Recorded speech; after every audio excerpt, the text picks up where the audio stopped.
송 의장님, 예. 그 한덕수 총리는 언제 돌아옵니까? 돌아오기는 하는 겁니까? 돌아오는 겁니까? 돌아오시겠죠. 언제요? 그건 헌재가 결정을 해야 되는 부분인데 대통령보다 먼저 하면 대통령과 동시에 혹은 대통령보다 나중에. 저는 먼저 나와야 된다고 생각해요. 예. 근데 그건 있어요. 그러니까 지금 한덕수 국무총리의 탄핵소추 사유 중에 이 내란 공범 그게 있기 때문에 네. 국무회의에 관련된 발언을 한덕수 국무총리가 또 헌법재판소 나와서 하시기도 했고 네. 입장을 계속 밝히셨기 때문에 네. 그거에 대한 판단이 들어갈 거 아닙니까? 그러면은 한 총리는 일관되게 계엄에 반대했다라고 그쵸. 증언을 하고 그렇죠. 있어요. 저는 그 증언으로 인해서 사실 한덕수 국무총리 개인적 의견입니다만 네. 탄핵 소추안이 기각될 가능성이 매우 높다라고 생각합니다. 재판관 임명 보류 때문에 지금 탄핵이 돼 있잖아요. 실질적으로는. 근데 임명 보류는 저는 제가 헌법재판관이라면 이렇게 얘기해도 되나요? 그러니까 제가 헌법재판관이라면 네. 그 임명 보류권에 대해서는 아예 판결을 안 할 것 같아요. 왜냐하면 네. 151석으로 했기 때문에 네. 그렇다면은 국무총리 시절에 했던 거에 대해서만 판단을 하는 게 맞다. 그 이후의 것은 권한대행 시절에 했던 거는 151석이기 때문에 인정할 수 없다. 그래서 아예 판결을 안 한다. 그러니까 151석의 정족수가 유효하다는 전제를 해놓고 그렇죠. 그게 유효하면은 권한대행 때 한 거는 배제되고 판단하면 안 되고. 판단하면 안 되죠. 아예 네. 판결 뭐 기다 아니다라 하면 안 되는 네. 겁니다. 그래서 국무총리 시절에 대행서만 내릴 거기 때문에 네. 그래서 저는 그 내란 공범에 관련된 것. 네. 근데 말씀하신 것처럼 한덕수 국무총리 일관되게 나는 반대했고 절차적 흥결이 있다고 생각했다라고 주장을 했기 때문에 네. 그거는 전 기각될 가능성이 매우 높다고 보거든요. 그때 이제 네. 집권 여당의 한동훈 대표하고 뭔가 공동 네. 한한 체제. 네, 하나 체제 그것도 탄핵 소추 요건 중에 하나더군요. 그건 참 그것도 한한 체제도 법률을 초월한 거긴 한데 법률을 네. 초월한 게 법률을 위반한 것인가는 또 애매한 부분이라 네. 저는 그것도 그렇게 사유가 될 것 같지는 않아요. 역시나 다 개인적인 의견입니다. 근데 그래서 저는 그럼 왜 이게 늦어지는가? 그렇게 뭐 복잡한 문제는 아니라고 보거든요. 근데 네. 말씀드린 내란 공범 부분에 대해서 국무회의 관련된 판결을 내려버리면 네. 윤석열 대통령의 쟁점은 여러 가지지만 그 중에 네. 하나인 국무회의와 관련된 헌법재판소의 의견이 밝혀지는 거잖아요. 예. 그렇기 때문에 좀 최대한 늦추는 것 같은데 저는 그래서 한덕수 국무총리의 지금 판단이 그 선고가 늦어지는 거는 윤석열 대통령의 선고가 늦어지기 때문에 그걸 같이 할 필요는 없지만 성 의장님이 네. 동시에 할 가능성도 있다고 보시는 겁니까? 같이 할 필요는 없지만 저는 그러니까 좀 너무 이게 너무 격차가 크면 그 사이에 뭔가 또 너무 말가왈부할 거 아닙니까? 네. 자 한덕수 국무총리 기각됐는데 내란죄 공범에 대해서는 이렇게 얘기했다. 그러면은 그 며칠 사이 동안 계속해서 윤석열 대통령의 판결에 대해서 막 예측하고 난무할 거예요. 그러니까 네. 그런 혼란을 좀 줄이기 위해서는 먼저 발표하더라도 좀 기간을 너무 길지 않게 그렇다고 굳이 동시에 할 필요는 있는가? 저는 그 생각이 있어서 왜냐면 한덕수 국무총리 이미 아마 평의를 거의 끝냈을 거라고 끝내고 결과도 났을 거라고 한 생각합니다. 총리는요 변론을 3시간밖에 안 했어요. 딱 그러니까요. 한 차례. 그래서 저는 그때 이미 얘기는 끝났다고 봐야 되는 거 아닙니까? 저는 같이 할 필요는 없고 네. 빨리 하는 게 맞다고 보는데 네. 그러니까 계속 지금 연기가 되고 있다는 건 윤석열 대통령의 선고도 늦어지는 거 아니겠느냐라고 저는 예측을 하는 거죠. 지금 한 총리는 최종 변론을 한 지 3주가 지나가고 있는데요. 3주 동안 헌법재판관들이 정말 이 문제에 대해서 고민을 했을까요? 결론은 이미 나 있는 거 아닙니까? 그러니까 헌재의 제일 큰 문제점은 첫째는 정치적인 판단을 한다는 거죠. 이건 당 같아요, 당. 헌법재판당 뭐 이런 당 같아요. 헌재당. 네, 뭐 유불리를 고려하고 네. 이거 먼저 하면은 어떤 영향을 미칠까? 뭐 이런 걸 이제 계산을 하는 거예요. 머릿속에 복잡하겠어요. 그러니까 그거 계산하면 하기 시작하면 이제 머리털 빠지기 시작하는 겁니다. 그게. 아니 국가를 국민을 생각하기에도 지금 바쁘지 않습니까? 네. 이게 다 중대한 것들을 다 지금 다루고 있는데 네. 그러면 국가를 생각한다면 지금 우리가 유례 없는 시기를 맞고 있지 않습니까? 네. 트럼프발 국제 질서가 막 재편되는데 거기에 저는 이런 생각을 해봅니다. 우리나라에 어떤 분이 있는데 이분이 통상교섭본부장을 했었네 옛날에 경제부총리도 했었네. 그다음에 주미대사까지 했었네.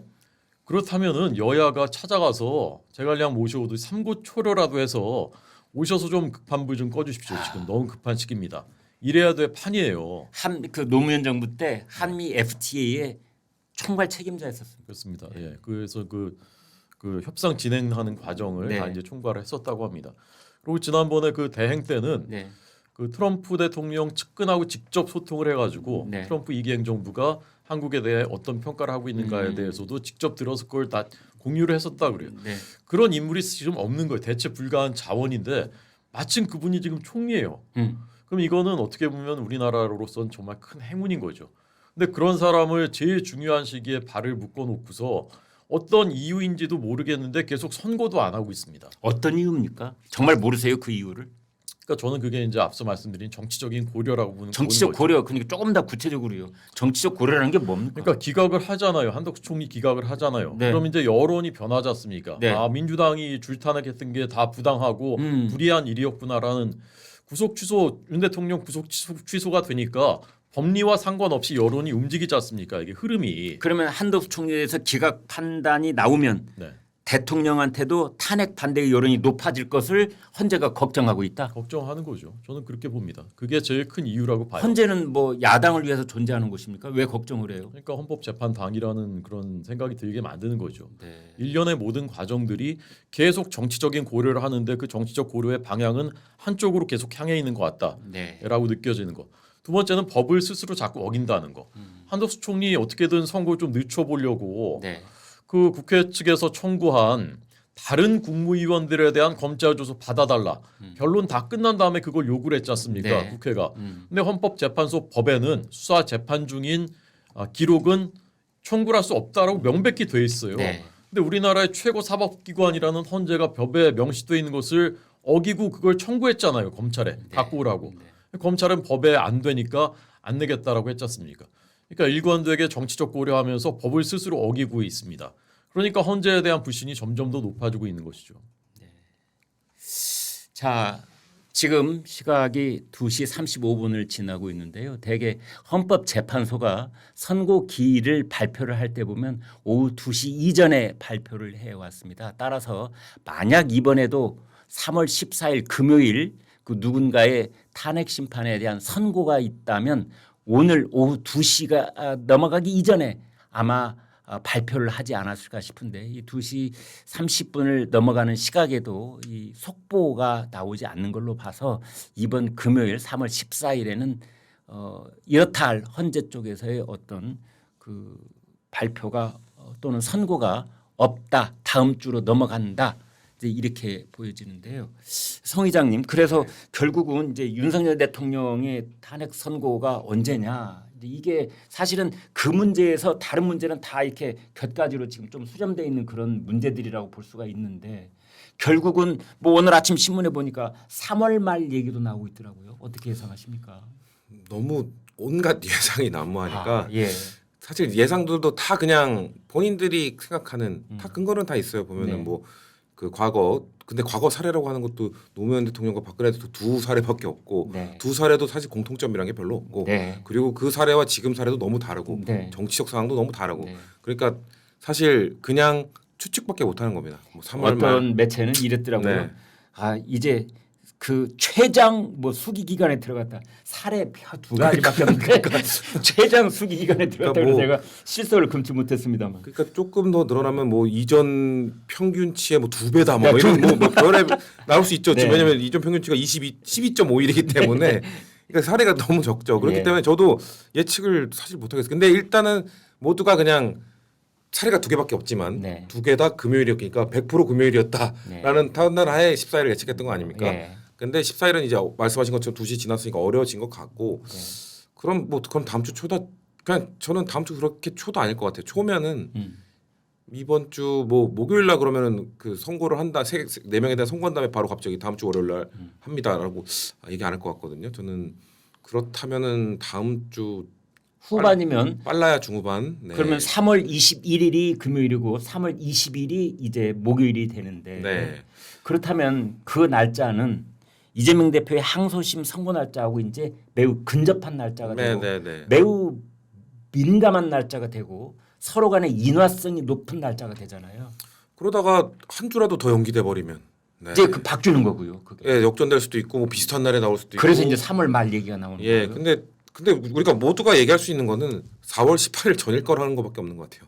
4월 18일. 4월 18일 전에 그때는 두 분이 나가게 되니까. 그런데 그 문제도 네. 좀 근본적인 질문을 드려본다면 네.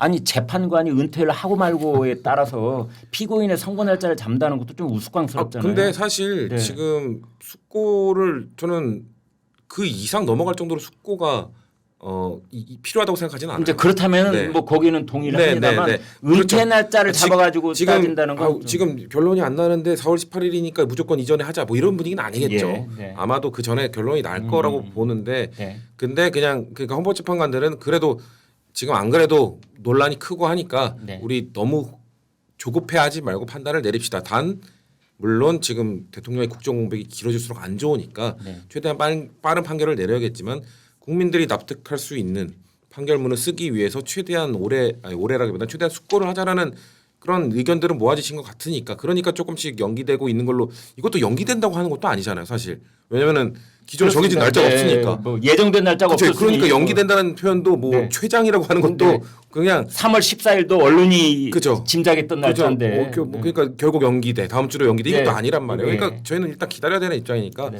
그냥 각자의 그러니까 또 제가 만약에 네.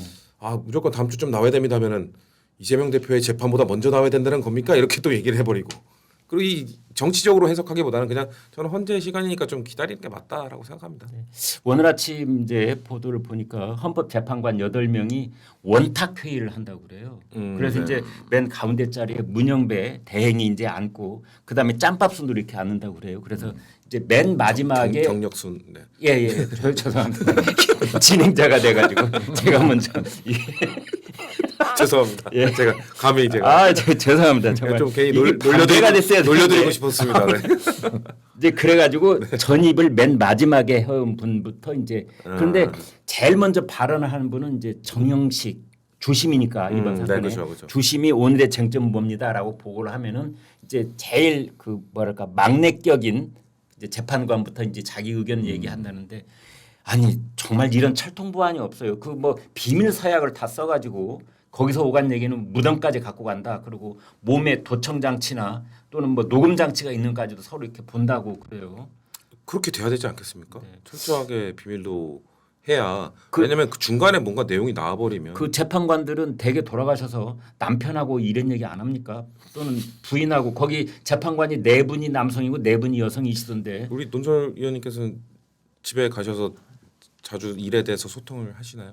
뭐 이렇게 은연중에 좀 알게 되는 경우가 있죠. 그러니까 네. 그게 은연중에 그 직접적으로 이렇게 말을 오늘 근데 저에 대해서 아니 그러니까 저는 미혼이라 여건을 집에 가서 이 그 남편이나 이 배우자와 어떤 얘기를 하는지 잘 몰라서 제가 아니 왜냐하면 저는 헌법재판소를 칭찬해드리고 싶은 것이 저도 그렇게 그런 생각합니다. 얘기가 일절 안 나오거든요. 저도 그 부분은 네. 정말 철저하게 양쪽 모두 네. 뭔가 조금의 정보라도 있으면 아마 이렇게 키워서 얘기를 할 텐데 그러니까 그런 게 없잖아요. 재판관이 8분이고 그분들의 배우자가 있으면 16분이고 또 1촌 이내의 친족만 생각해도 뭐 30명이 넘어갈 가능성이 있는데 그 어떤 이야기도 헌법재판소 재판관 측의 이야기로 그리고 연구관들이 뭐 50명 60명 이렇게 된다고 그러고 또 그 태스크포스가 10명쯤으로 꾸려져 네, 있다는데 이분들한테서도 그 어떤 얘기가 안 나오고 다 외부에서 뭐 로스쿨 교수가 얘기하고 뭐 이런 것만 나오고 그래서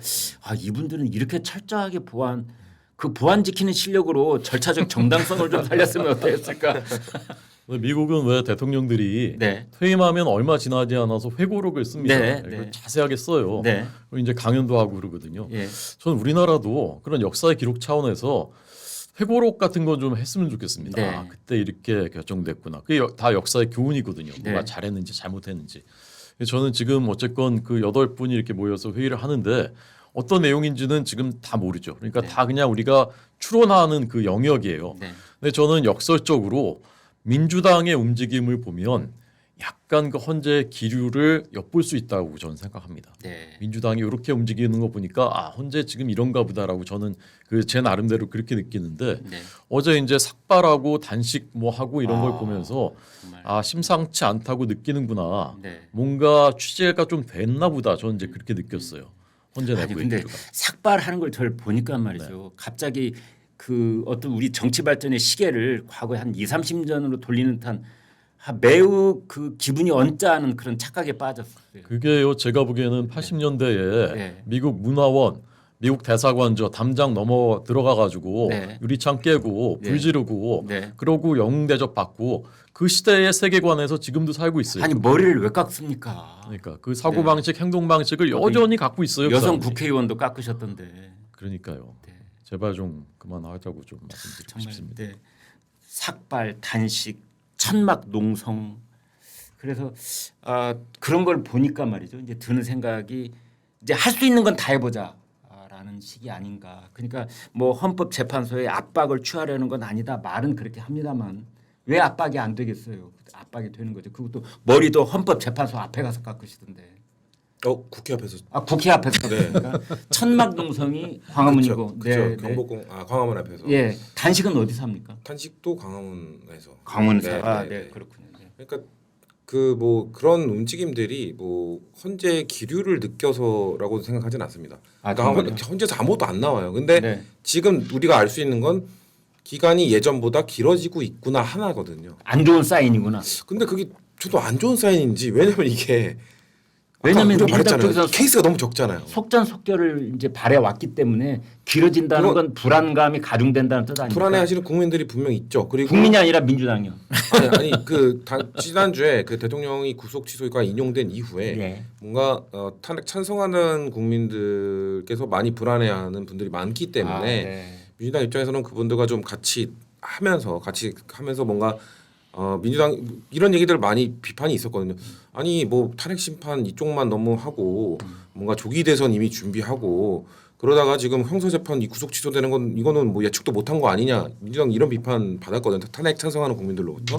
그렇기 때문에 우리가 최대한 할 수 있는 걸 다 하면서 같이 하겠습니다라는 좀 모습을 보여드려야 되니까 이게 탄핵 심판이 어떤 방향으로 흐르든 만약에 조기 대선으로 갔을 경우 양측 모두 지지층의 그런 분노를 결국 조기 대선의 열망으로 이어가도록 해야 되는 거잖아요. 그렇기 때문에 민주당 입장에서도 광장으로 나온 분들과 지금까지 함께 안 했잖아요, 저희가. 근데 이 정도의 비판과 불만들이 있으시니까 그런 차원에서 나가는 건데 저도 방식에 대해서는 물론 그분들의 그런 뭐 열정이라고 해야 될까요? 할 수 있는 걸 다 뭐 머리도 밀고 하는 거를 제가 폄하할 의도는 없습니다만 그런 것들이 국민들께 어떻게 느껴질지는 좀 더 고민해 보는 게 좋을 것 같아요. 어떤 식으로 해야 국민들이 정말 민주당이 우리랑 함께하고 있구나. 국민의힘도 마찬가지잖아요. 국민의힘 탄핵 반대하는 분들과 그분들이 국민의힘이 정말 우리랑 함께하고 있구나를 어떻게 느끼게 할지를 고민하실 거 아닙니까? 저희도 고민해야 된다고 생각해요. 그냥 머리 밀고 삭발하고 이런 것들이 국민들께 느껴질까?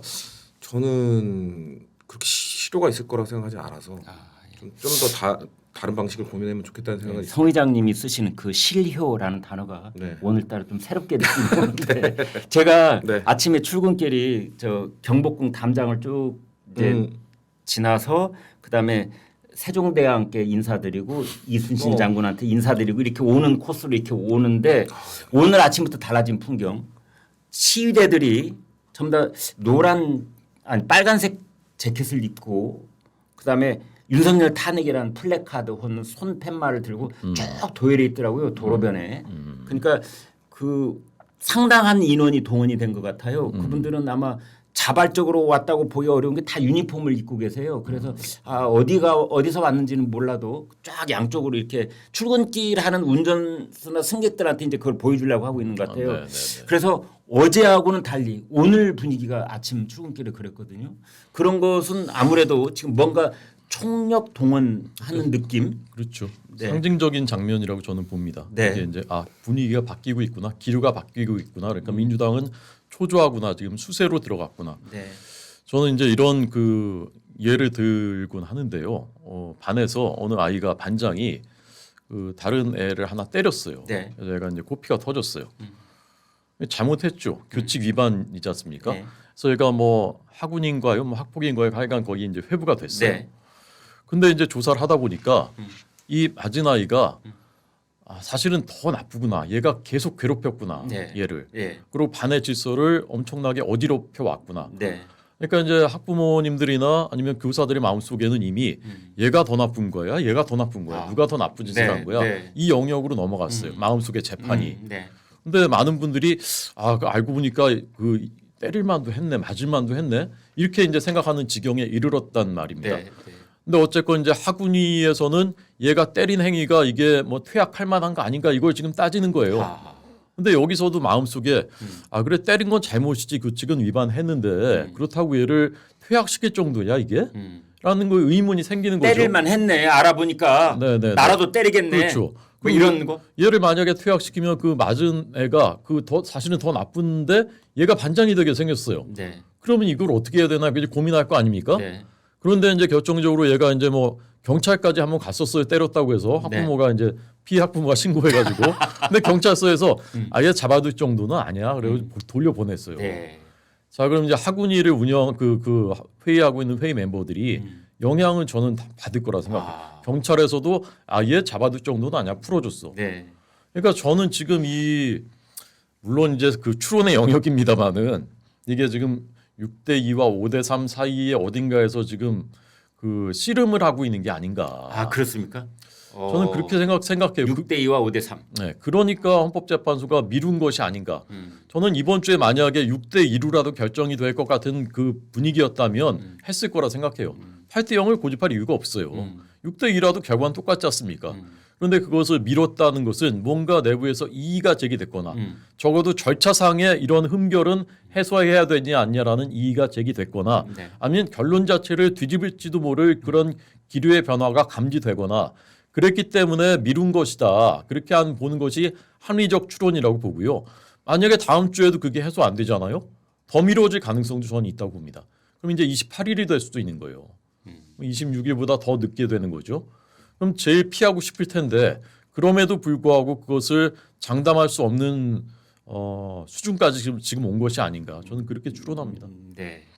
아무튼 그 학교의 현실에 빗댄 비유 이해하기는 쉬운데 적절한 비유인지는 잘 근데 그게 모르겠습니다만. 가장 네. 학폭이 얘기할 때 네. 얘기하면 안 되는 얘기거든요. 맞을 만한 짓을 했다. 아. 보통 가해자 부모님들이 그 얘기하거든요. 에이, 얘 평소에 그 맞을 만한 짓 그건 제가 한 말입니다. 품씨, 대변인께서 네. 하신 말씀이 아니고. 그러니까 그 논리로 가는 거 되게 조심스럽고 그리고 아까도 저희가 얘기했지만 지금 미루고 있는 게 아니라니까요. 그런데요. 미루고 있다는 기준은 저희가 생각하는 겁니다. 성 회장님. 네.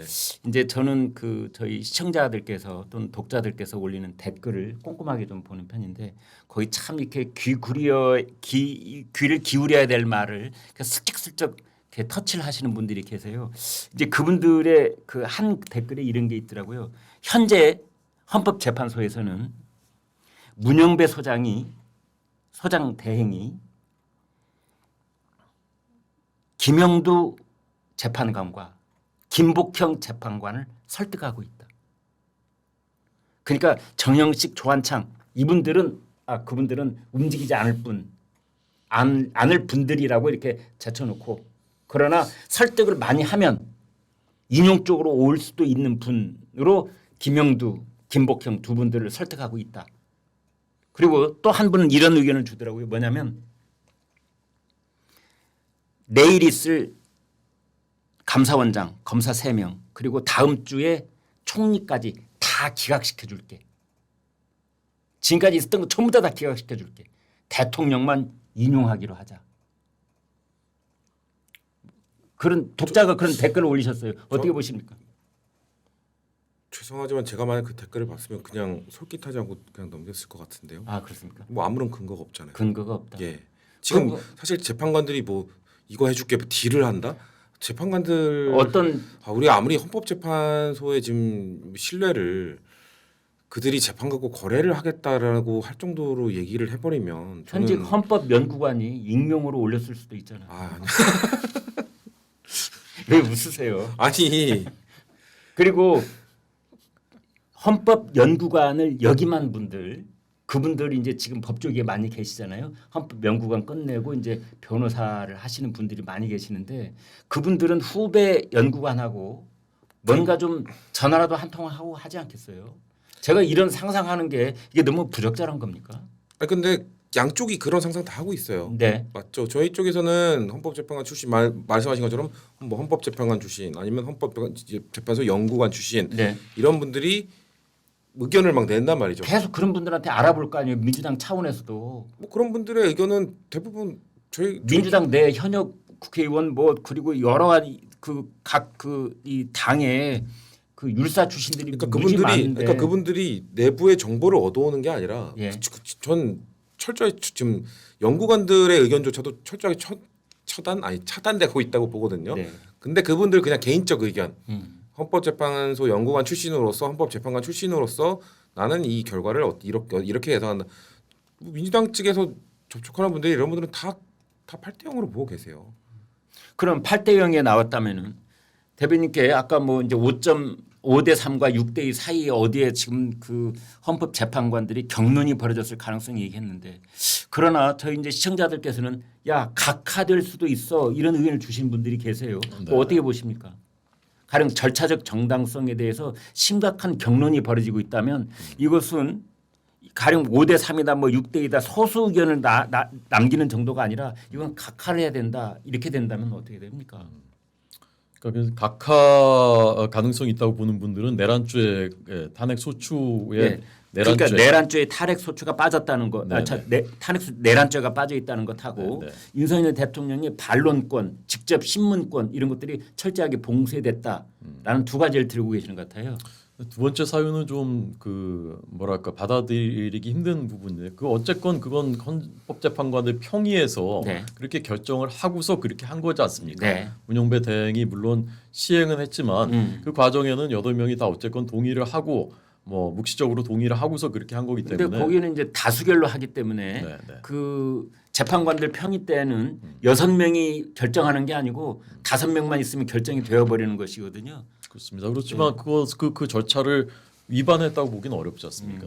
그러니까 저는 두 번째는 모르겠는데 내란죄가 그 소추 사유에 제일 중요한 것이었는데 그 부분을 빼게 된 부분 사실 뺐는지 안 뺐는지도 몰라요. 이것도 정말 심각한 문제거든요. 맞습니다. 네. 그거는 그냥 뭐 참고하겠다라고만 했지 명시적으로 그거를 뺐다라고 말한 적도 없습니다. 헌재가 거기에 대해서 밝힌 적이 없어요. 네. 지금까지. 그건 이제 굉장히 심각한 문제인 게 피청구인 입장에서는 방어권을 행사할 수가 없는 거예요. 이게 지금 들어가 있는 겁니까? 안 들어가 있는 겁니까? 내가 재판에 무엇을 방해해야 되는지 그렇죠. 방어해야 되는지를 모르는 그렇죠. 상태잖아요. 이런 재판이 있나 저는 모르겠어요.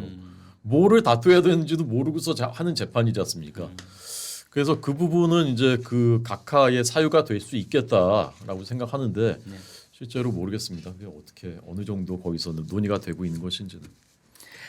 네, 여러분 오늘 여기까지 허준석 국민의힘 비상대책위원회 대변인 그리고 성치호 더불어민주당 정책위 부의장 모시고 얘기를 나눠봤습니다. 현안이 가장 뜨거운 현안이 여전히 궁금증 상태에 머물러 있고 조금도 해소가 되지 않은 상태로 지금 이번 주도 흘러가고 있는 그런 상황 속에서 그러나 가장 근접한 정보를 가지고 계신 분들이어서 오늘 벌어지고 있는 일에 대한 얘기를 나눠봤습니다. 송 회장님 오늘 고맙습니다. 네, 고맙습니다. 네, 감사합니다. 네. 멀리 안 나가겠습니다.